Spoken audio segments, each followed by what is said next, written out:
పేరులోనే విజయాన్ని పెట్టుకున్న నాయకుడు, సక్సెస్ తప్ప ఫెయిల్యూర్ ని చూడని లీడర్ గా పేరుంది. విజయసాయి రెడ్డి గారు, ఇక్కడ ఉన్న మీ ప్రత్యర్థి మీకంటే చాలా బలవంతుడు. మీ నమ్మకం ఏంటి, మీ ధీమా ఏంటి, గెలుపుపై మీరు ఎంతవరకు కాన్ఫిడెంట్ గా ఉన్నారు? సాయిరెడ్డి అనేటటువంటి వ్యక్తి ఇక్కడి నుంచి గెలుస్తాడని అంటే అది సాయిరెడ్డి వల్ల కాదు, జగన్మోహన్ రెడ్డి గారి వల్ల గెలుస్తాడు.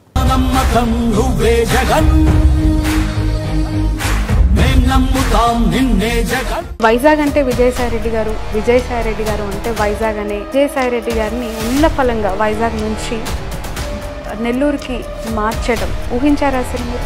ఒక కోణం నుంచి మాత్రమే చూస్తున్నారు.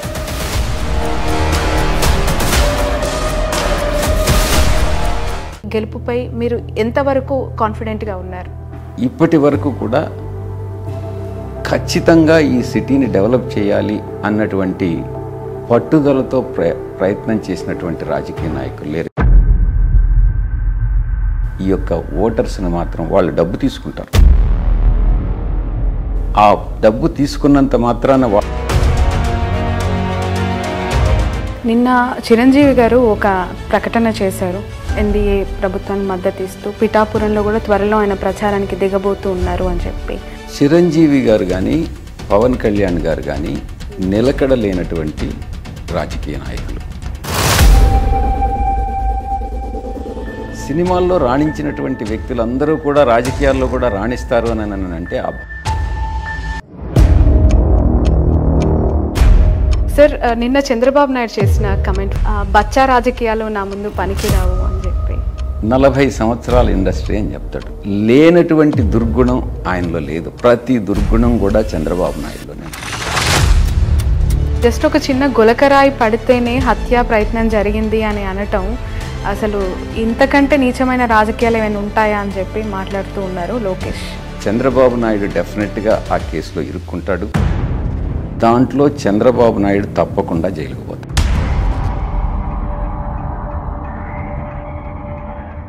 నమస్తే, welcome to Cube TV network. This is యా శ్రావణి, జర్నలిస్ట్. పేరులోనే విజయాన్ని పెట్టుకున్న నాయకుడు, తను పెట్టుకున్న లక్ష్యం ఏదైనా సక్సెసే తప్ప ఫెయిల్యూర్ని చూడని లీడర్గా పేరుంది. రాజ్యసభ సభ్యులు, నెల్లూరు వైఎస్ఆర్సీపీ పార్లమెంట్ అభ్యర్థిగా బరిలోకి దిగిన విజయసాయి రెడ్డి గారు ఈరోజు మన గెస్ట్. నేను గెలుస్తాను, గెలిపిస్తాను అని సవాల్ చేస్తూ జిల్లాలో టీడీపీ జెండా కూడా ఎగరనివ్వను అని చెప్పి ఆయన స్టేట్మెంట్స్ ఇస్తూ ఉన్నారు. అది ఎలా సాధ్యమవుతోంది? ప్రస్తుతం నెల్లూరు జిల్లా రాజకీయాలు ఏ విధంగా ఉన్నాయి అడిగి తెలుసుకుందాం సాయిరెడ్డి గారిని. సార్ నమస్తే, welcome to my show. Thank you so much for your valuable time. చాలా సుదీర్ఘంగా మీ ప్రచారం కొనసాగుతోంది. బ్యాక్ టు బ్యాక్ మీటింగ్స్తో దాదాపు ఒక 2 days నుంచి మీ స్కెడ్యూల్స్ అన్నీ చూస్తూ ఉన్నాను.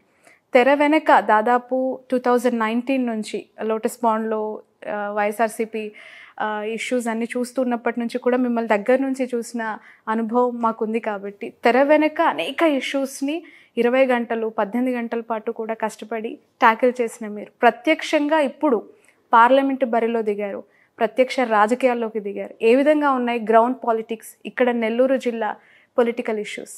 నెల్లూరు పార్లమెంటు పరిధిలో ఉన్నటువంటి 7 అసెంబ్లీ స్థానాలు, మొట్టమొదట మా పార్టీ అధ్యక్షులు శ్రీ జగన్మోహన్ రెడ్డి గారు ఆదేశాల మేరకు నేను ఇక్కడ పోటీ చేయాలని నిర్ణయించుకున్నప్పుడు ఆ రోజు పరిస్థితుల దృష్ట్యా వేమిరెడ్డి ప్రభాకర్ రెడ్డి గారు, ఆనం రామనారాయణ రెడ్డి గారు, కోటంరెడ్డి శ్రీధర్ రెడ్డి గారు, ప్రశాంత్ రెడ్డి గారు, ఆ తర్వాత మేకపాటి శేఖర్ రెడ్డి గారు పార్టీ వదిలి వెళ్ళిపోయినటువంటి నేపథ్యంలో పార్టీ అధినాయకుడి పట్ల క్షేత్రస్థాయిలో ఉన్నటువంటి అభిమానం, ప్రేమ తగ్గలేదు. కానీ పార్టీ క్యాడర్లో ఒక నిరాశ, నిస్పృహ అన్నటువంటివి నెలకొన్న నేపథ్యంలో నేను ఇక్కడ నెల్లూరు పార్లమెంటుకి అభ్యర్థిగా రావడం జరిగింది. ఈరోజు కూడా డోర్ టు డోర్ క్యాంపెయిన్ చేస్తూ ఉన్నాను. ముఖ్యంగా నెల్లూరు సిటీ నియోజకవర్గ పరిధిలో గ్రామీణ ప్రాంతాల్లో మాత్రం అద్భుతమైనటువంటి స్పందన. ముఖ్యంగా బడుగు బలహీన వర్గాల్లో, బీసీ, ఎస్సీ, ఎస్టీ, మైనారిటీస్లో జగన్మోహన్ రెడ్డి గారి పట్ల ప్రేమ ఆదరణ అన్నటువంటిది గతంలో ఏ నాయకుడి పట్ల లేనటువంటి ఆదరణ, ప్రేమ, అభిమానం ఈరోజు ఉన్నాయి. దానికి కారణం కూడా చాలా స్పష్టంగా తెలుస్తూ ఉంది. నేను ఆయనతో మేము సైతం సిద్ధం అన్నటువంటి బస్సు యాత్రలో ప్రత్యక్షంగా నేనే చూశాను. కార్యకర్తలు కాకుండా ప్రజలు ఎవరైతే పథకాల వల్ల లబ్ధి పొందారో, ఆయన 5 సంవత్సరాల సుపరిపాలన చూశారో, పేద బడుగు బలహీన వర్గాలు ఎవరైతే తన కనీస అవసరాలకి కూడా కష్టాలు పడతా ఉన్నారో, వాళ్ళ దగ్గర నుంచి వచ్చినటువంటి స్పందన కానీ చూస్తే, ఆయన్ని చూడగానే ఆ స్పందన అంటే కళ్ళలో ఆనంద బాష్పాలు కానీ, ఆ ఎమోషనల్ ఫీలింగ్స్ కానీ, నిజంగా మాకు ఒక దేవుడు దొరికాడు అన్నటువంటి భావన వాళ్ళల్లో ఆ కళలో కనపడతా ఉంది. కాబట్టి ఈ నాయకులందరూ కూడా వెళ్ళినంత మాత్రాన అధినాయకుడి పట్ల ప్రజల్లో క్షేత్రస్థాయిలో ఉన్నటువంటి ప్రేమ, అభిమానం, ఆదరణ ఏమాత్రం చెక్కు చెదరు. అప్పుడైనా కూడా ఇప్పుడైనా కూడా వైఎస్ఆర్ కాంగ్రెస్ పార్టీకి ఏ రోజు కూడా అదే ఇంకా మెరుగైన పరిస్థితి ఉందే కానీ పరిస్థితి ఏ రోజు కూడా క్షీణించలేదు. ప్రజల మనసుల్లో జగన్మోహన్ రెడ్డి గారు ఉన్నారు. ప్రజల్లో ఆయన పట్ల ఉన్న ప్రేమ, అభిమానం తక్కలేదంటున్నారు. ఎట్ ద సేమ్ టైం క్యాడర్లో నిరాశ, నిస్పృహ ఉన్నప్పుడు మీరు ఎంటర్ అయ్యారు నెల్లూరు పాలిటిక్స్లోకి అని చెప్పారు. దానికి కారణం వైఎస్ఆర్సీపీ పార్టీయే కదా. దానికి కారణం ఇక్కడ మీరు ఇచ్చిన చనువే కదా, మీ లీడర్స్ ఇచ్చిన చనువే కదా. ఇప్పుడు మీరు గతంతో పోల్చి చూసుకోవాలి. జగన్మోహన్ రెడ్డి గారి పరిపాలన ఈ యొక్క దళారులు, మధ్యవర్తుల్ని తొలగించాలి.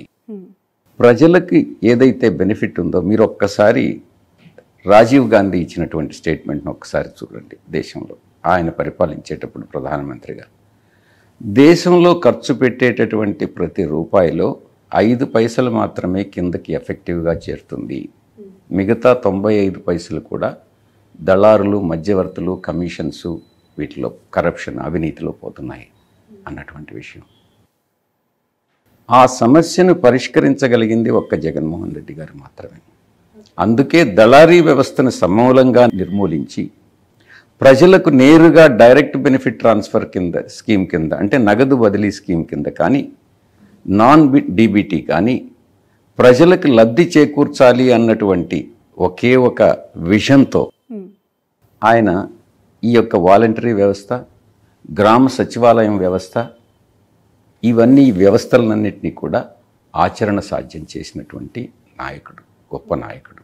దానివల్ల కొంతవరకు ఇబ్బందులకు గురైనటువంటి వాళ్ళు గతంలో ఏ పని ఉన్నా కూడా కింద లెవెల్ నుంచి కూడా, అది ఎంపీటీసీ కానీ, జెడ్పీటీసీ కానీ, లేకుంటే మేయర్స్ కానీ, శాసనసభ్యులు కానీ, పార్లమెంటు సభ్యులు కానీ, వీళ్ళందరి దగ్గరికి ప్రజలు వచ్చేటటువంటి వాళ్ళు. నేను వాళ్ళని దళారులని చెప్పట్లేదు. ఇప్పుడు కూడా అదే రకమైనటువంటి పరిస్థితి. ఎప్పుడైతే వాలంటీర్స్ నేరుగా 50 ఏళ్లకి ఒక వాలంటీర్ పథకాల యొక్క లబ్ధిని చేకూర్చడం మొదలుపెట్టారో, వీళ్ళు ఇంపార్టెన్స్ తగ్గింది అన్నటువంటి ఒక భావన వీళ్ళల్లో కలుగుతూ వచ్చింది. కానీ నిజానికి ఎమ్మెల్యే కానీ, ఎంపీలు కానీ, మేయర్స్ కానీ, ఎంపీటీసీలు కానీ, జెడ్పీటీసీలు కానీ, ఎంపీపీలు ఎవరి ప్రాధాన్యత తగ్గలేదు. ఒకటి గుర్తుపెట్టుకోవాలి, ఎవరైతే ప్రజలతో మమైకమై ప్రజల సమస్యలను ఆకలింపు చేసుకొని ప్రజల సమస్యలను పరిష్కరించగలుగుతారో వాళ్ళ ప్రాధాన్యత ఏ రోజు కూడా తగ్గదు. కానీ వాళ్ళల్లో ఒక రకమైనటువంటి ఏదో తగ్గింది, మాకు ఏదో కొరవడింది అన్నటువంటి భావన వాళ్ళల్లో కలిగిందే కానీ నిజానికి ఎక్కడా కూడా జగన్మోహన్ రెడ్డి గారు ఆయన విజనరీ, ఆయన ఎన్విజన్ చేసినటువంటి ఈ వ్యవస్థలన్నీ కూడా చాలా పర్ఫెక్ట్గా పనిచేస్తున్నాయి. వైజాగ్ అంటే విజయసాయిరెడ్డి గారు అంటే వైజాగ్ అనే ఒక ప్రస్తావన మీడియాలో కావచ్చు, పార్టీలో కావచ్చు, చాలా బాహటంగా జరిగిన సందర్భం. అలాంటి విజయసాయిరెడ్డి గారిని ఉన్న ఫలంగా వైజాగ్ నుంచి నెల్లూరుకి మార్చడం ఊహించారా అసలు మీరు? అడిగారా ఈ టికెట్ మీరు, లేదంటే మీరు ఒక కోణం నుంచి మాత్రమే చూస్తున్నారు. పార్టీ అధినాయకుడు శ్రీ జగన్మోహన్ రెడ్డి గారు ఏ బాధ్యతలు ఇస్తే ఆ బాధ్యతలు చేశారు. మొట్టమొదటిసారి నేను వెంకటగిరి నుంచి కంటెస్ట్ చేయాలనుకున్నాను. అసెంబ్లీకి కాదు, రాజ్యసభ అన్నారు. ఆయన ఆదేశాలు పాటించారు. పార్టీ అధ్యక్షుల వారి ఆదేశాలే శిరోధార్యం, దాంట్లో సందేహమే లేదు. ఆ తర్వాత నేషనల్ జనరల్ సెక్రటరీ అయ్యాను, రాజ్యసభకి వెళ్ళాను. రీజనల్ కోఆర్డినేటర్గా ప్రతి ఆంధ్రాలో ఉన్నటువంటి 13 జిల్లాలకి ఏదో ఒక సమయంలో ఎప్పుడో ఒకసారి రీజనల్ కోఆర్డినేటర్గా పనిచేశాను. ప్రతి 13 జిల్లాల్లో ప్రతి జిల్లాకి కూడా నేను పనిచేశాను. రాయలసీమ కావచ్చు, గోదావరి కావచ్చు, కృష్ణా జిల్లాలు కావచ్చు, ఉత్తరాంధ్ర కావచ్చు. ఎక్కడైనా కూడా విజయసాయి రెడ్డి అనేటటువంటి వ్యక్తి జగన్మోహన్ రెడ్డి గారికి, వైఎస్ కుటుంబానికి సేవకుడే. ఆయన ఏం చెప్తే అది చేయడం అన్నటువంటిది నా బాధ్యత. ఉత్తరాంధ్రకు పంపించినప్పుడు కొన్ని సమస్యలు ఎదురయ్యాయి. గోదావరి జిల్లాల్లో కూడా సమస్యలు ఎదురయ్యాయి. కాకినాడ ఎలక్షన్స్ నేనే, మున్సిపల్ ఎలక్షన్స్, కార్పొరేషన్ ఎలక్షన్స్ నేనే నిర్వహించినాను. అదేవిధంగా జీవీఎంసీ ఎలక్షన్స్ వైజాగ్లో కూడా నేనే నిర్వహించాను. మున్సిపల్ ఎలక్షన్స్ అక్కడ విజయం సాధించాం. కాకినాడలో అప్పుడు తెలుగుదేశం పార్టీ అధికారంలో ఉండింది. బట్ అప్పుడు ప్రభుత్వం మీద ఉన్న అభిప్రాయము, పర్సెప్షన్స్ అన్ని ఎంటైర్లీ డిఫరెంట్. ఇప్పుడు 2024లో మాట్లాడుతున్నాం. నెల్లూరులో ప్రతికూల గాలి వీస్తోంది వైసీపీకి అని వస్తున్న సర్వేలు కూడా ఇక్కడ మీరు కొన్ని సీట్లు కోల్పోబోతున్నారు, అందులో మీ పార్లమెంట్ సీట్ ఉంది, సిటీ సీట్ ఉంది, కొవ్వూరు సీట్ ఉందని పదే పదే ఆ ఛానల్ కానీ అక్కడ ఉన్న నాయకులు కానీ చెప్తూ ఉన్నారు. ఎలా తీసుకుంటారు దీన్ని మీరు? మొట్టమొదట్లో ఈ నాయకులందరూ కూడా వెళ్ళిన తర్వాత నేను ఒకటే చెప్తా ఉన్నాను. ఈరోజు రాజకీయాలు, వర్తమాన రాజకీయాల్లో ఈ యొక్క తృతీయ శ్రేణి, ద్వితీయ శ్రేణి నాయకులను చూసి ఓటేసేటటువంటి పరిస్థితి లేదు. జగన్మోహన్ రెడ్డి గారిని చూసి ఓటేస్తున్నారు. కాబట్టి ఎవరో పార్టీ నుంచి వెళ్ళిపోయారు, దానివల్ల పార్టీ ఓడిపోతుంది అన్నటువంటి భావన మన మైండ్లో నుంచి తొలగించాలి. ఎందుకనంటే ప్రత్యక్షంగా నేను క్షేత్రస్థాయిలో చూస్తున్నాను కాబట్టి. వాళ్ళ వల్ల కొంత డిస్టర్బెన్స్ వచ్చిన మాట వాస్తవం. వాళ్ళకున్నటువంటి మనీ పవర్, అది పొంగూరు నారాయణ కావచ్చు, వేమిరెడ్డి ప్రభాకర్ రెడ్డి కావచ్చు. 1000 కోట్లు ఖర్చు పెట్టేదానికి నేను సిద్ధంగా ఉన్నానని వేమిరెడ్డి ప్రభాకర్ రెడ్డి ముందుకొస్తే 500 కోట్లు ఖర్చు పెట్టేదానికి నేనున్నానని పొంగూరు నారాయణ ముందుకొస్తున్నాడు. అదేవిధంగా తెలుగుదేశం పార్టీ ఎంపిక చేసినటువంటి ప్రతి అభ్యర్థి కూడా డబ్బులు పెడతా, డబ్బుతోనే రాజకీయం చేయాలన్నటువంటి ఒక ఉద్దేశంతో ముందుకెళ్తున్నారు. ఈ నేపథ్యంలో క్షేత్రస్థాయిలో ప్రజలు ప్రభావితం కావట్లేదు. నాయకులు, చోటామోటా నాయకులందరూ కూడా ప్రభావితం అవుతున్నారు. వాళ్ళందరినీ కూడా కొనుగోలు చేస్తూ ఉన్నారు. మీరెందుకు కట్టడి చేయలేకపోతున్నారు? మీరెందుకు నిన్నటికి నిన్న జనసేనకి సంబంధించి ఇక్కడ ఉన్న మణిక్రాంత్ రెడ్డి గారిని పార్టీలో చేర్చుకున్నారు? ఇన్ఫ్యాక్ట్ ఒక వార్డు మెంబర్గా కూడా గెలిచిన దాఖలాలు లేవు, పూర్తిగా పార్టీ ఇక్కడ జిల్లాలో లేదు అన్నారు. Why don't you try for TDP candidates? అక్కడున్న వాళ్ళని ఎందుకు చేర్చుకోలేకపోతుంది వైసీపీ? విజయసాయి రెడ్డి గారు అంటే ఎవరైతే పార్టీ పట్ల, జగన్మోహన్ రెడ్డి గారి పరిపాలన పట్ల, ఆయన పట్ల గౌరవం, నమ్మకం కలిగినటువంటి వాళ్ళు స్వచ్ఛందంగా మా పార్టీలోకి వస్తున్నారు. మేము ఎవ్వరికీ కూడా డబ్బులు పెట్టి కొనడం లేదు. దానికి పూర్తి భిన్నంగా తెలుగుదేశం పార్టీలో నాయకులు, ముఖ్యంగా వీళ్ళందరూ కూడా డబ్బులున్నాయని చెప్పి వెదజల్లి ఈ ద్వితీయ, తృతీయ శ్రేణి నాయకులు కొన్నంత మాత్రాన వాళ్ళు ఏదో గెలుస్తారని అయితే మాత్రం నేను భావించట్లేదు. ఈ యొక్క చిన్నపాటి డిస్టర్బెన్స్ అన్నటువంటి దానివల్ల మా యొక్క వ్యక్తిత్వం కానీ, మా యొక్క భావజాలం కానీ దెబ్బతీసేటటువంటి విధంగా మేము ప్రవర్తించాం. మేము వాళ్ళని డబ్బు పెట్టి కొని రాజకీయాలు చేయాలన్నటువంటి ఉద్దేశం మాకు లేదు. మా అధినాయకుడు అది నేర్పించలేదు. సేవ చేయండి, ప్రజలను మెప్పించండి, అధికారంలోకి రండి, గెలవండి అన్నటువంటిదే మాకు నేర్పి. ఇదేగా నిజమైతే మీరు ఒకటి గుర్తించాలి. వేమిరెడ్డి ప్రభాకర్ రెడ్డి 1000 కోట్లు పెట్టి పార్లమెంటు లోక్సభకి ఎన్నికైనట్లయితే పొంగూరు నారాయణ 500 కోట్లు పెట్టి అసెంబ్లీకి ఎన్నిక కాగలిగితే గతంలో ఎందుకు ఓడిపోయాడు? అప్పుడు జగన్ గారి వేవ్ ఉంది, చరిష్మా ఉంది. అప్పుడు 1500 ఓట్ల తేడాతో ఓడిపోయాడు. ఈరోజు కూడా అదే కానీ నిజమైతే, ఆ యొక్క సిద్ధాంతాన్నే కానీ ఎవరైనా కానీ నమ్మితే ఈరోజు చాలామంది దేశంలో డబ్బు ఉండేవాళ్ళు ఉన్నారు. Billions and billions of dollars ఉండేటటువంటి వాళ్ళు. రిలయన్స్ అధినేత ఉన్నారు, అదానీ గ్రూప్ ఉంది, మిగతా చాలా ఇండస్ట్రియల్ గ్రూప్స్ అన్నీ ఉన్నాయి, హిందూజాస్ ఉన్నారు. వాళ్ళందరూ కూడా ప్రైమ్ మినిస్టర్స్ అయిపోవాలి కదా. అది కాదు. బట్ అలాంటి వాళ్ళ సపోర్ట్ మీకే ఉందని టీడీపీ నేను చెప్తాను. ఇంకా అది ఒక ఎత్తు.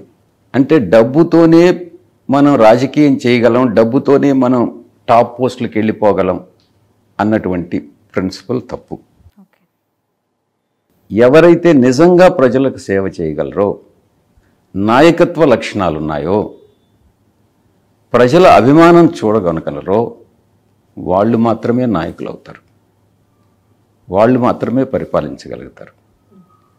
ఇంకొక రకంగా కానీ చూసినట్టయితే, సినిమా గ్లామర్తో సినిమాల్లో మేమేదో హీరోయిక్ యాక్టివిటీ అంతా కూడా చేసి అదంతా కూడా మేము ప్రత్యక్షంగా మేము రాజకీయాల్లో చూపిస్తాం ఆ హీరోయిజం అని అంటే అది కూడా తప్పే.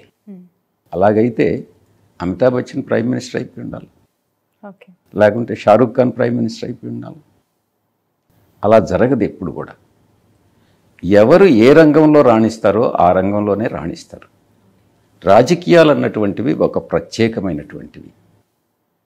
దాంట్లో నిజంగా అవసరమైనటువంటిది చిత్తశుద్ధి, ప్రజలకు సేవ చేయాలన్నటువంటి దృక్పథం, మంచి మనసు, ప్రజల సమస్యలను ఆకలింపు చేసుకుని వాటిని పరిష్కరించగలిగినటువంటి సామర్థ్యం, ఇవన్నీ కూడా ఉన్నటువంటి వాళ్ళే రాజకీయాల్లో రాణించగలరు. రైట్. విజయసాయిరెడ్డి గారు, ఇక్కడ ఉన్న మీ ప్రత్యర్థి మీకంటే చాలా బలవంతుడు, ఆర్థికంగా పరిపుష్టిగా ఉన్న లీడర్ అని చెప్పి మీరు పదే పదే చెప్తున్నారు. 1000 కోట్లు వెదజల్లటానికి ఆయన సిద్ధంగా ఉన్నారు అని చెప్పి మీరు స్టేట్మెంట్ ఇస్తూ ఉన్నారు. రాష్ట్రంలో 2024లో ఏ పార్టీ గెలుస్తుంది, ఏ పార్టీకి ఎన్ని సీట్లు వస్తాయనే చర్చ ఎంత బలంగా జరుగుతోందో, నెల్లూరులో గెలుపు ఎవరిది, విజయసాయిరెడ్డికి వచ్చే మెజారిటీ ఎంత అనే చర్చ కూడా జరుగుతోంది. మీ నమ్మకం ఏంటి, మీ ధీమా ఏంటి, గెలుపుపై మీరు ఎంతవరకు కాన్ఫిడెంట్గా ఉన్నారు? ఇప్పుడు ఉన్నటువంటి మీడియా కానీ చూస్తే మీరేమనుకోనంటే ఒక మాట చెప్తా. మీకు ఏ రకమైనటువంటి సర్వేలు కావాలంటే ఆ రకమైన సర్వేలు వస్తాయి. ఓకే. విజయసాయిరెడ్డి 2 లక్షలతో 3 లక్షలతో ఓడిపోతాడని నేను చెప్పమంటే చెప్పేటటువంటి మీడియా సంస్థలు ఉన్నాయి, సర్వే సంస్థలు ఉన్నాయి. అదే రకంగా విజయసాయిరెడ్డి 3 లక్షలతో గెలుస్తాడని చెప్పించాలనుకుంటే చెప్పేటటువంటి మీడియా సంస్థలు ఉన్నాయి, సర్వే సంస్థలు ఉన్నాయి. ఇది కాదు. ప్రజల మనసుల్లో ఏముంది, మెజారిటీ ఇప్పుడు ఉండేటటువంటి ఈ యొక్క భిన్న సంస్కృతులు, భిన్న సాంప్రదాయాలు ఉండేటటువంటి భారతదేశంలో 50% మించి బీసీలు ఉన్నారు. ఇంచుమించుగా 15% ఎస్సీలు ఉన్నారు, 7% ఎస్టీలు ఉన్నారు దేశంలో. 50% బీసీలు, 15% ఎస్సీలు, 7% ఎస్టీలు ఉన్నటువంటి ఈ దేశంలో ఇంచుమించుగా ముస్లిమ్స్ ఒక 10% ఉన్నారు. ఈ యొక్క కాంబినేషన్ ఉన్నటువంటి ఈ దేశంలో డబ్బే ప్రధానంగా మేము రాజకీయాల్లోకి అధికారంలోకి వస్తామని అనుకోవడం తప్పు. ఎవరైతే ఈ యొక్క ముఖ్యంగా ఈ ఎస్సీ, ఎస్టీ, బీసీ సామాజిక వర్గాలకు చెందినటువంటి వాళ్ళ సమస్యల్ని మనం పరిష్కరించగలమన్నటువంటి నమ్మకాన్ని వాళ్ళకి ఇవ్వగలము, అప్పుడే మనకు రాజ్యాధికారం అన్నటువంటిది దక్కుతుంది. నేనైనా ఇంకొక పార్టీ అయినా, తెలుగుదేశం పార్టీ అయినా, డబ్బు అన్నటువంటిది కొంతమంది రాజకీయ నాయకుల్ని కొనవచ్చు, ప్రభావితం చేయవచ్చే, కానీ ఈ యొక్క ఓటర్స్ని మాత్రం వాళ్ళు డబ్బు తీసుకుంటారు. ఓటర్కి మీకు 5,000 ఇస్తే 5,000 తీసుకుంటారు, 10,000 ఇచ్చినా 10,000 తీసుకుంటారు. కానీ వాళ్ళు ఓటు వేసేది వాళ్ళు ఎవరికైతే వేయాలనుకుంటారో వాళ్ళకి మాత్రమే ఓటు వేస్తారు, కానీ ఆ డబ్బు తీసుకున్నంత మాత్రాన వాళ్ళకే ఓటు వేస్తారనేటటువంటి నమ్మకం అయితే ఉండదు. అందుకే సాయిరెడ్డి అనేటటువంటి వ్యక్తి ఇక్కడి నుంచి గెలుస్తాడని అంటే అది సాయిరెడ్డి వల్ల కాదు, జగన్మోహన్ రెడ్డి గారి వల్ల గెలుస్తాడు. ఎందుకనంటే source of power, source of authority మా అధినాయకుడు. జగన్మోహన్ రెడ్డి గారుని చూసి ఓటేస్తారే కానీ సాయిరెడ్డిని చూసి ఓటేస్తారని నేను భావించట్లేదు. నెల్లూరు జిల్లా బరిలో మీరు దిగారు ఎంపీ క్యాండిడేట్గా. విజయసాయిరెడ్డికి ఎందుకు ఓటు వేయాలి, ఎందుకు గెలిపించాలి, మీరు ఏం చేస్తారు ఈ నియోజకవర్గానికి అంటే ఏదైనా ప్రత్యేకమైన మేనిఫెస్టో పెట్టుకోవడం జరిగింది? 40 పేజీలు ఏదో పెద్ద పుస్తకమే తయారు చేస్తున్నారని విన్నాం, నిజమేనా? మీరు ఒక్కసారి నెల్లూరుని ఈరోజు చూడండి. ఇక్కడే పుట్టాను, ఇక్కడే మా సొంత ఊర్లో పల్లెటూరులో 5వ క్లాస్ వరకు చదువుకున్నాను. తర్వాత ముత్తుకూరు పక్కన ఒక గ్రామంలో పంచాయతీలో 5 నుంచి 10 దాకా చదువుకున్నాను. తర్వాత విఆర్ కాలేజీలో టౌన్లో చదువుకున్నాను. ఈ యొక్క జిల్లా గురించి, ఈ యొక్క జిల్లాలో ఉన్నటువంటి అన్ని ప్రాంతాల గురించి ప్రతి ఇంచి నాకు తెలుసు. ప్రజల మనోభావాల గురించి పూర్తిగా ఆకలింపు చేసుకున్నటువంటి వ్యక్తిని. తర్వాత చెన్నైకి వెళ్ళడం జరిగింది. విజయసాయిరెడ్డికి ఎందుకు ఓటేయాలి అని అంటే మొట్టమొదటి కారణం, నేను ఇంతకుముందు చెప్పినట్టు జగన్మోహన్ రెడ్డి గారిని చూసి నాకు ఓటేస్తారు. 2, ప్రజల మనోభావాల్ని, ఇక్కడ ప్రజల మనోభావాల్ని అర్థం చేసుకోగలిగినటువంటి వ్యక్తిగా, ఆ సమస్యలను పరిష్కరించగలిగినటువంటి సామర్థ్యం, చిత్తశుద్ధి నాకు ఉంది అన్నటువంటి భావన వాళ్ళలో ఉంది. 3, ఏదైనా ఒక సమస్య ఉంటే దాన్ని ఫస్ట్ ఆకలింపు చేసుకుని ఆ సమస్య పరిష్కారానికి చిత్తశుద్ధితో పనిచేస్తాను. 4, నాకు వేరే ఏ యావిగేషన్స్ లేవు, వ్యాపారాలు లేవు, రాజకీయమే 24 గంటలు 365 రోజులు. ఢిల్లీలో పార్లమెంట్లో మాట్లాడతాను, ఢిల్లీ సమస్యల్ని అడ్రస్ చేస్తాను, పార్టీ వ్యవహారాలు చూసుకుంటాను, లేకుండా ఉంటే నెల్లూరులో ఇక్కడ ప్రజల వ్యవహారాలు చూసుకుంటాను. అంతే, 3 ఉంటాయి. మిగతా వాళ్ళందరూ కూడా వేమిరెడ్డి ప్రభాకర్ రెడ్డి గారికి సింగపూర్లో, మిగతా రాష్ట్రాల్లో, ఇండియాలో మిగతా రాష్ట్రాల్లో, సింగపూర్లో, దుబాయ్లో, ఆఫ్రికాలో, చాలా ఇండోనేషియాలో, అన్ని దేశాల్లో వ్యాపారాలు ఉన్నాయి. పొంగూరు నారాయణకి రాష్ట్ర వ్యాప్తంగా మిగతా రాష్ట్రాల్లో అంతా ఎడ్యుకేషనల్ ఇన్స్టిట్యూషన్స్ ఉన్నాయి. సాయిరెడ్డి అనేటటువంటి వ్యక్తి తన పూర్తి సమయం తను కేటాయించగలడు అన్నటువంటి నమ్మకం ప్రజల్లో ఉంది. ఈ అనౌన్స్మెంట్స్లో ఒక ఇంట్రెస్టింగ్ ఫ్యాక్టర్ సార్, మీరు నెల్లూరుకి ఏదో ఎయిర్పోర్ట్ కూడా తీసుకొస్తాను గెలిస్తే అని చెప్పారు. Is it possible? ఆచరణ సాధ్యం కాని హామీలు ఏదో ఇస్తున్నట్టు అనిపిస్తుంది అని చెప్పి ఒక కమెంట్ కూడా వినిపిస్తోంది. ఎందుకంటే భారీగా దానికి ల్యాండ్ పులింగ్ చేయాలి, సెంట్రల్ గవర్నమెంట్ అనుమతులు చాలా తీసుకోవాల్సి ఉంటుంది, చాలా డబ్బుతో కూడుకున్న అంశం. అఫ్కోర్స్ మీ ప్రభుత్వం మీద చాలా ఆరోపణలు ఉన్నాయి, అభివృద్ధికి చాలా దూరంగా ఉన్న ప్రభుత్వం, సంక్షేమాలే ప్రధానంగా పోతున్న ప్రభుత్వం అని చెప్పి ఎయిర్పోర్ట్ ఏ విధంగా పాసిబుల్ అవుతుంది, దట్టు నెల్లూరు డిస్టిక్కి? ఎయిర్పోర్ట్ మాత్రమే కాదు, మీకు కొన్ని విషయాలు చెప్పాలి. నేను ఇచ్చినటువంటి ప్రతి హామీ ఆచరణ సాధ్యమే. ఉదాహరణకి ఎయిర్పోర్ట్, ఒక 8 సంవత్సరాలు పార్లమెంటు సభ్యుడిగా పనిచేశాను, కామర్స్ కమిటీస్ చైర్మన్గా పనిచేశాను, ఆ తర్వాత ట్రాన్స్పోర్ట్, టూరిజం, కల్చర్ చైర్మన్గా పనిచేశాను. దీంట్లో ఈ యొక్క కమిటీ చైర్మన్గా నా కింద shipping ministry, civil aviation ministry, road transport ministry, tourism, culture అన్నీ కూడా దీని కిందే వచ్చాయి. నేను లోక్సభకి వెళ్తే మారచ్చు. నాకున్నటువంటి మా యొక్క గౌరవ ముఖ్యమంత్రి గారి సపోర్ట్తో, నాకు సెంట్రల్ గవర్నమెంట్లో ఉన్నటువంటి పరిచయాలతో తప్పకుండా ఎయిర్పోర్ట్ అన్నటువంటిది మొదట సెంట్రల్ గవర్నమెంట్ సబ్జెక్ట్ ఉండింది, తర్వాత దాన్ని కంకరెంట్ సబ్జెక్టుగా చేర్చారు. ఈరోజు స్టేట్ గవర్నమెంట్ అయినా సెంట్రల్ గవర్నమెంట్ పర్మిషన్తో ఎయిర్పోర్ట్ పెట్టచ్చు, లేకుండా ఉంటే ఎయిర్పోర్ట్ అథారిటీ ఆఫ్ ఇండియా అయినా కూడా ఎయిర్పోర్ట్ పెట్టచ్చు. ల్యాండ్ అన్నటువంటిది 1900 ఎకరాలు, 2000 ఎకరాలు సిద్ధంగా ఉంది. ఓకే, అన్ని చూసుకొని స్టేట్మెంట్ ఇచ్చారు. అయితే దగదర్తి దగ్గర దానికి బ్యూరో ఆఫ్ సివిల్ ఏవియేషన్ అన్నటువంటిది క్లియరెన్స్ కావాల్సి ఉంటుంది. మోరోవర్ ఈ నా స్టాండింగ్ కమిటీ సివిల్ ఏవియేషన్ అన్నటువంటిది కూడా నా పరిధిలోకే వస్తుంది. ఎయిర్పోర్ట్ అన్నటువంటిది 100% సాధ్యం. 2, నేను ఒక స్పోర్ట్స్ కాంప్లెక్స్ పెడతామని చెప్పాను. 150 ఎకరాలు. 150 ఎకరాలు సిద్ధంగా ఉంది పొదలకూరు రోడ్లో. స్టేట్ గవర్నమెంట్ పరిధిలోనే ఉంది. మా గౌరవ ముఖ్యమంత్రి వర్యులను కన్విన్స్ చేసుకుని నేను స్పోర్ట్స్ కాంప్లెక్స్ని 150 ఎకరాల్లో తీసుకురాగలను. ఔటర్ రింగ్ రోడ్ నా పరిధిలోనే ఉంది. నేను కమిటీ చైర్మన్ని. మీరు నెల్లూరు కానీ చూస్తే మిగతా యొక్క సిటీస్లో పోల్చుకుంటే నెల్లూరు రాజకీయంగా చైతన్యవంతమైనటువంటి జిల్లా. చాలామంది ఇక్కడ నుంచి చాలామంది వ్యాపార రీత్యా ఇతర రాష్ట్రాలకు కూడా వెళ్ళిపోయినటువంటి పరిస్థితి. చెన్నై, బెంగళూరు, హైదరాబాద్. కానీ నెల్లూరు సిటీ మాత్రం మిగతా సిటీస్తో కంపేర్ చేసుకుంటే విశాఖపట్నం కానీ, తిరుపతి కానీ, విజయవాడ కానీ, గుంటూరు కానీ ఇది వెనుకబడినటువంటి ప్రాంతం. మీరు అంత డెవలప్మెంట్ అన్నటువంటిది ఇక్కడ లేదు.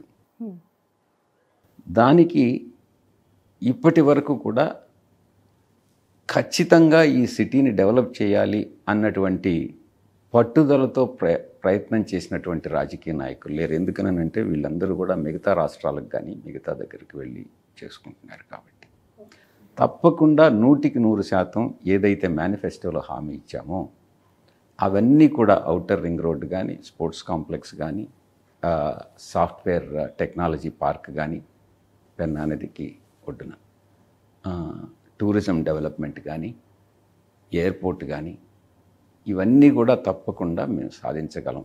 ఇంకా కూడా చెప్తా ఉన్నాను. ఓకే. ఈ యొక్క అండర్ గ్రౌండ్ ఎలక్ట్రిసిటీ వైర్లన్నీ భూగర్భంలో పంపించేదానికి అప్పుడే క్లీన్ అండ్ గ్రీన్ సిటీ అన్నటువంటిది సాధ్యం. ఎందుకనంటే ఈ వైర్లు ఉంటే ఎప్పుడు కూడా మనం చెట్ల పెంపకం అన్నటువంటిది చేయలేం. ఎప్పుడైతే గ్రీనరీ అన్నటువంటిది డెవలప్ చేస్తామో అప్పుడే టెంపరేచర్స్ కూడా తగ్గుతాయి. సార్, మీ ప్రభుత్వం మీద, పార్టీ మీద అవ్వచ్చు ఒక అలిగేషన్స్ చాలా బలంగా వినిపిస్తుంది. ఏంటంటే 2 నాలుకల వైఖరి, ద్వంద్వ వైఖరి అవలంబిస్తోంది వైసీపీ. అక్కడ సెంట్రల్లో మోదీ గారిని పల్లెత్తు మాట అన్నారు. వాళ్ళు తీసుకుంటున్న నిర్ణయాల మీద మీరు విమర్శలు ఉండవు. కానీ స్టేట్ విషయానికి వస్తే అలయన్స్ని పొద్దస్తమానం తిడుతూ ఉన్నారు. పురంధేశ్వరిని గారిని వ్యక్తిగతంగా దూషిస్తూ ఉన్నారు. ఇలా చేస్తూ యూనిఫామ్ సివిల్ కోడ్ లాంటి నిర్ణయాలకి మీరు మద్దతు పలికారు. మళ్ళీ మైనార్టీలకు పెద్ద వీట వేస్తుంది వైసీపీ ప్రభుత్వం అని చెప్తూ ఉన్నారు. బీసీలు, మైనార్టీ, ఎస్టీలంతా మేము చూసుకుంటాము, వాళ్ళు మాకే అనుకూలంగా ఉన్నారని చెప్తున్నది. ఇది ఎలా సాధ్యం అవుతుంది? సెంట్రల్లో ఒకటి, స్టేట్లో ఇంకొకటి. ఒక డిస్టింక్షన్ అనేది గమనించాలి. కేంద్ర ప్రభుత్వంతో రాష్ట్ర ప్రభుత్వం సత్సంబంధాలు నెలకొల్పుకున్నదే కానీ వైఎస్ఆర్సీపీ బీజేపీతో అనుసంధానమైందని మాత్రం చెప్పడానికి లేదు. రాష్ట్ర ప్రయోజనాలు కాపాడుకునేదానికి, రాష్ట్రానికి అత్యధికంగా నిధులు రాబట్టుకునేదానికి, అభివృద్ధికి చెందినటువంటి ప్రాజెక్టులు రాష్ట్రానికి తెచ్చుకునేదానికి కేంద్ర ప్రభుత్వంతో సత్సంబంధాలు మెయింటైన్ చేసినటువంటి మాట వాస్తవం. అంతేకాని బీజేపీ గవర్నమెంట్లో మేము ఏ రోజు భాగస్వాములం కాదు. చాలా సందర్భాల్లో కొన్ని సిఏఏ విషయంలో కానీ, త్రిపుల్ తలాక్ విషయంలో కానీ, రాబోయేటటువంటి యూనిఫామ్ సివిల్ కోడ్లో కానీ మా పార్టీ అధినాయకుడు, మా పార్టీ స్టాండ్ ఏందన్నటువంటి విధి విధానాలను బట్టి మేము పోతాం. సరే, అంశాల వారీగా మద్దతు ఇస్తూ ఉన్నారు. ఇక్కడ ఎన్నికల ఎఫెక్ట్ పడదంటారు. ఎందుకంటే మైనార్టీలకి సంబంధించి ఓట్ బ్యాంక్ ఉంది. మీ నెల్లూరు సిటీ టికెట్ కూడా అదే కోటాలో ఇచ్చిన పరిస్థితి. త్రిపుల్ తలాక్ విషయంలో మేము చాలా స్పష్టంగా మా పార్లమెంటు సభ్యులు ఇచ్చినటువంటి స్పీచెస్ మీరు చూడండి, డిబేట్లో పార్టిసిపేట్ చేసింది. మా స్టాండ్ చాలా క్లియర్గా చెప్పాం. సిఏఏ విషయంలో చాలా స్పష్టంగా చెప్పాం. ఒక్క ముస్లిం తప్ప ముస్లిమేతరులకు మాత్రమే రాజకీయ పొలిటికల్ అసైలం కల్పించాలి అన్నటువంటి సిద్ధాంతాన్ని మేము వ్యతిరేకించాం. అందరికీ ఎవరైతే హింసకు లోనవుతారో, ఆఫ్ఘనిస్తాన్లో కానీ, బంగ్లాదేశ్లో కానీ, పాకిస్తాన్లో కానీ, ఇతర దేశాల్లో కానీ హింసకు లోనైనటువంటి ఏ మతానికి చెందిన వాళ్ళైనా కూడా ఒకటిగానే పరిగణించాలన్నటువంటి విషయాన్ని చాలా స్పష్టంగా నేను రాజ్యసభలో, మిథున్ రెడ్డి గారు లోక్సభలో చాలా స్పష్టంగా చెప్పడం జరిగింది. అది మా పార్టీ స్టాండ్. ఓకే. ఎక్కడా కూడా ఎవరి మనోభావాలు ఇతర మతస్థుల మనోభావాలు దెబ్బతినకుండా లేకుంటే ఆ దెబ్బతీసేటటువంటి ఏ ప్రయత్నాలనైనా కూడా ఏ బిల్లునైనా కూడా వైఎస్ఆర్సీపీ వ్యతిరేకిస్తుంది. అదే సమయంలో రాష్ట్ర ప్రయోజనాలను కాపాడుకునేదానికి ఏ రకంగా ఏం చేయాలి అన్నటువంటి విషయంలో కూడా ఒక స్పష్టత ఉంది. దాంట్లో మా పార్టీ అధ్యక్షులు పూర్తి సమతుల్యం పాటిస్తూ ఉన్నారు. నిన్న చిరంజీవి గారు ఒక ప్రకటన చేశారు, ఎన్డీఏ ప్రభుత్వానికి మద్దతు ఇస్తూ పిఠాపురంలో కూడా త్వరలో ఆయన ప్రచారానికి దిగబోతూ ఉన్నారు అని చెప్పి తెలుస్తోంది. ఎలా చూస్తున్నారు దీన్ని? టఫ్ ఉండే అవకాశం ఉంది. పిఠాపురం గెలుస్తామని ధీమా వ్యక్తం చేస్తున్నారు. పవన్ కళ్యాణ్ గారు అసెంబ్లీలో అలువు పెట్టడం ఖాయంగా కనిపిస్తుంది అంటున్నారు వాళ్ళు. చిరంజీవి గారు కానీ పవన్ కళ్యాణ్ గారు కానీ నిలకడ లేనటువంటి రాజకీయ నాయకులు. రాజకీయ నాయకుడు అంటే రాజకీయాల్లో ఓటమి విజయం అన్నటువంటిది సర్వసాధారణం. 2014లో మేము ఓడిపోయాం, 2019లో గెలిచాం, 2024లో గెలవబోతున్నాం. అదేవిధంగా చిరంజీవి గారు కూడా, పవన్ కళ్యాణ్ గారు కూడా ఒక స్థిరత్వం, ఒక దృఢ నిశ్చయం, ఒక గెలవాలి అన్నటువంటి ఒక పట్టుదల వాళ్ళల్లో లేవు. అందుకే రాజకీయాల్లో రాణించలేకపోతున్నారు. చిరంజీవి గారు అంతకుముందు రాజ్యం పెట్టి ఆ తర్వాత దాన్ని కాంగ్రెస్లో మెర్జ్ చేసి ఈరోజు వచ్చి నేను క్యాంపెయిన్ చేస్తానని అంటే, ఇప్పుడే నేను చెప్పాను ఇంతకుముందే, సినిమాల్లో రాణించినటువంటి వ్యక్తులందరూ కూడా రాజకీయాల్లో కూడా రాణిస్తారు అని అంటే ఆ భావన తప్పు అని. వాళ్ళని చూసేదానికి ప్రజలు రావచ్చు, చప్పట్లు కొట్టవచ్చు, కానీ వాళ్లకు ఓటేస్తారని అనేటటువంటి విషయంలో మాత్రం సందేహపడాల్సిందే. పవన్ కళ్యాణ్ విషయంలో అదే అర్థమవుతుంది. మీరు ఏదన్నా ఒక ఈవెన్ సినిమా హీరోయిన్ తీసుకొస్తే చాలామంది వస్తారు చూసేదానికి, కానీ ఆమెకి ఓట్లేరు. బట్ ఇక్కడ చరిష్మా ఉన్న హీరో టాలీవుడ్లో నెంబర్ 1 హీరో, అండ్ ఆ హీరోకి ఒక పెద్ద ఫ్యామిలీ ఉంది. వాళ్ళంతా ఒక నియోజకవర్గంలో కేంద్రీకృతమై ప్రచారం జరగబోతోంది. నేను చెప్పాను కదా, అదే కానైతే అమితాబ్ బచ్చన్ ప్రైమ్ మినిస్టర్ అయిపోయి ఉండాలని. రైట్ సార్, నిన్న చంద్రబాబు నాయుడు చేసిన కమెంట్, ఫైనల్ క్వశ్చన్ ఇది, బచ్చా రాజకీయాలు నా ముందు పనికిరావు అని చెప్పి ఎలా చూస్తున్నారు మీరు? 40 సంవత్సరాల ఇండస్ట్రీ అని చెప్తాడు. ఈ దేశంలో ఏం జరిగినా కూడా అది నా వల్లనేనని అంటాడు. అసలు మైక్రోసాఫ్ట్ చైర్మన్కి అసలు కంప్యూటర్ నేర్పించింది నేనేనంటాడు. సాఫ్ట్వేర్ని నేను ఇండియాకి తీసుకొచ్చింది నేనేనంటాడు. అది ఎంత దురదృష్టకరమైన. అబ్దుల్ కలాం గారిని నేనే ప్రెసిడెంట్ని చేశానని అంటాడు. మోడీ గారిని నేనే ప్రైమ్ మినిస్టర్ చేశానంటాడు. ఆయనకి ఏది మైండ్కి వస్తే అదే చెప్తాడన్నమాట. లేదు, గతంలో మన్మోహన్ సింగ్ గారిని నేనే ప్రైమ్ మినిస్టర్ చేశానని అంటాడు. ఎన్టీ రామారావు తన స్వంత మామగారినే వెన్నుపోటు పొడిచి అధికారంలోకి వచ్చినటువంటి వ్యక్తి, నైతిక విలువలు లేనటువంటి వ్యక్తి, ఒక రాజకీయ సిద్ధాంతం అంటూ లేనటువంటి వ్యక్తి, అధికారమే పరమావధిగా ఏ రాజకీయ పార్టీతోనైనా అనుసంధానం అవుతాను, నేను పార్ట్నర్షిప్ పెట్టుకుంటాననేటటువంటి వ్యక్తి, 40 సంవత్సరాల ఇండస్ట్రీ, నేను గొప్ప మహానుభావుడిని, లేకుండా ఉంటే నేను తెలివైనటువంటి వాడిని అని నేను చెప్పుకోవడం నిజంగా శోచనీయమైనటువంటి విషయం. దాన్ని ప్రజలు నమ్మట్లేదు. ఈరోజు చెప్పిన మాట రేపు చెప్పడు.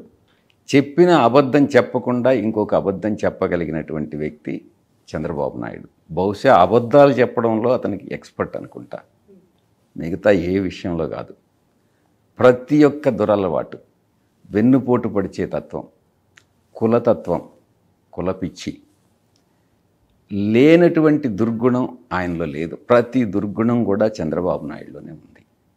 అందుకే ఈరోజు రాజకీయాల్లో రాణించలేడిక మీదట 14 సంవత్సరాలు ఆయన అందించినటువంటి పరిపాలన ఏదో ఆయన సామర్థ్యం వల్ల వచ్చింది కాదు, పరిస్థితులు అలా వచ్చిన దానివల్ల ఆయన ముఖ్యమంత్రి అయ్యాడే కానీ ఆయన సామర్థ్యం మీద ప్రజలు నమ్మకం పెట్టి ఆయన్ని ఎప్పుడు కూడా సీఎం చేయలేదు. జస్ట్ ఒక చిన్న గులకరాయి పడితేనే హత్యా ప్రయత్నం జరిగింది అని అనటం, అసలు ఇంతకంటే నీచమైన రాజకీయాలు ఏమైనా ఉంటాయా అని చెప్పి మాట్లాడుతూ ఉన్నారు లోకేష్. అదే చెప్పింది, చంద్రబాబు నాయుడికి గతంలో మా పార్టీ అధ్యక్షులు జగన్మోహన్ రెడ్డి గారి మీద విశాఖపట్నంలో హత్యా ప్రయత్నం జరిగింది. అతను రీసెంట్ 5 సంవత్సరాలు, ఇంచుమించు 4.5 సంవత్సర కాలం పాటు జైల్లో ఉన్నాడు. దాన్ని ఒక సెటైరికల్గా ఏదో దాన్ని లైట్గా తీసుకునేటట్టుగా కోడికత్తి అని ఆ రకంగా దాన్ని ఒక రకమైనటువంటి వివరణ ఇచ్చి దాన్ని నీరుగార్చేటటువంటి ప్రయత్నం చేసినటువంటి వ్యక్తి చంద్రబాబు నాయుడు.